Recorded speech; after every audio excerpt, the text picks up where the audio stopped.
Picture this.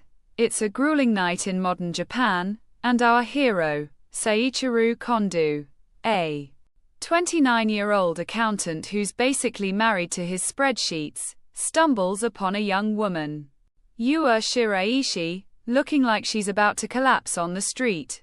Being the stand-up guy he is, he rushes to help her up. Boom! Next thing you know, a blinding light engulfs them, and they're yanked into a full-blown fantasy realm like they've been yeeted through a portal in a bad fanfic. Welcome to the Romani Kingdom, folks, where magic is real, knights are dashing, and the air is thick with magicules and that could kill a normie like Seiichirou. Yua turns out to be the prophesied holy maiden, summoned to purge the land of a deadly miasma that's turning everything into a toxic wasteland. The kingdom's bigwigs are thrilled. She's their savior. But Seiichirou, he's just the accidental tag-along, the bonus fries in the combo meal nobody ordered. Undeterred, this workaholic demands a job instead of freeloading on royal hospitality. And put me to work, and he insists, channeling that corporate slave energy that's kept him grinding non-stop back home. The officials scratch their heads but assign him to the accounting department, where he uncovers the kingdom's finances are a hot mess. Overspending on night gear, shady budgets, the works. It's like auditing a medieval Enron. Big moments hit hard and fast. Seiichirou starts feeling the burn from the magicules since he's not blessed like Yua. He's coughing, weakening, on the verge of keeling over. Enter Aresh Indalark, the brooding, handsome knight captain with a jawline that could cut glass.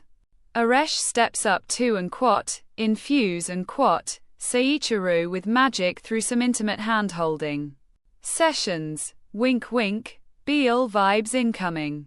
Their first encounter is electric.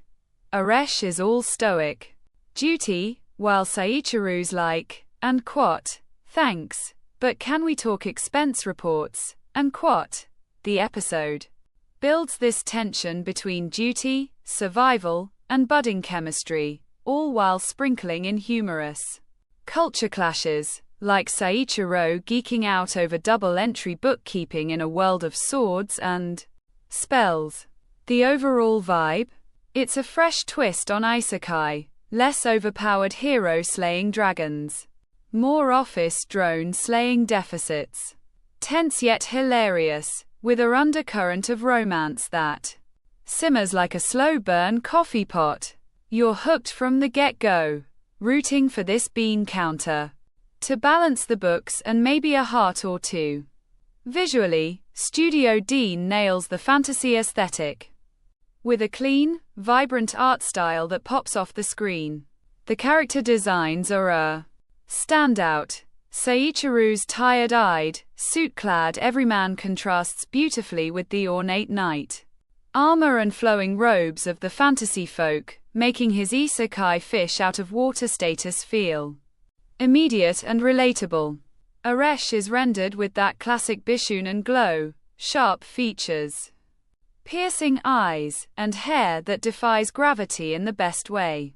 The color palette leans into warm golds and deep blues for the kingdom scenes, evoking a sense of opulent decay amid the miasma threat, while the magic effects shimmer with ethereal particles that add a magical sparkle without overwhelming the frame. Animation-wise, it's solid for a premiere, smooth character movements during the summoning sequence, where the portal swirls like a psychedelic vortex, really sell the whoa and factor.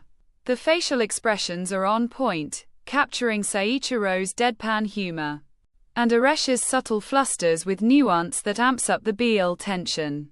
Backgrounds are detailed, from cluttered accounting offices piled with ancient ledgers to grand throne rooms, giving the world a lived-in feel. That said, gently nudging here, some action beats, like the initial portal pull, Could use a bit more fluidity. The transitions feel a tad stiff, like the budget's saving its big swings for later episodes. And while the art is gorgeous in close-ups, wider shots occasionally simplified details, making the kingdom feel a smidge less immersive. Nothing deal-breaking, though. It's like a well-brewed tea that's hot but could steep a minute longer for perfection. Overall, it's a visual treat that complements the story's blend of mundane office drudgery and fantastical flair, making you forget you're watching pixels and dive right in. Whew, what a debut! And quote, Isekai Office Worker, the other world's books depend on the bean counter and quote, Episode 1. Hooks you with its clever subversion of tired isekai tropes, turning a power fantasy into a paperwork odyssey feels genius and refreshingly adult.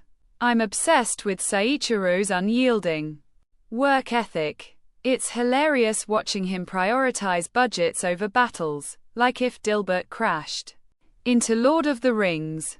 The budding dynamic between him and Aresh, chef's kiss, that subtle BL spark has me shipping them harder than express mail, with just enough tension to keep things intriguing without rushing.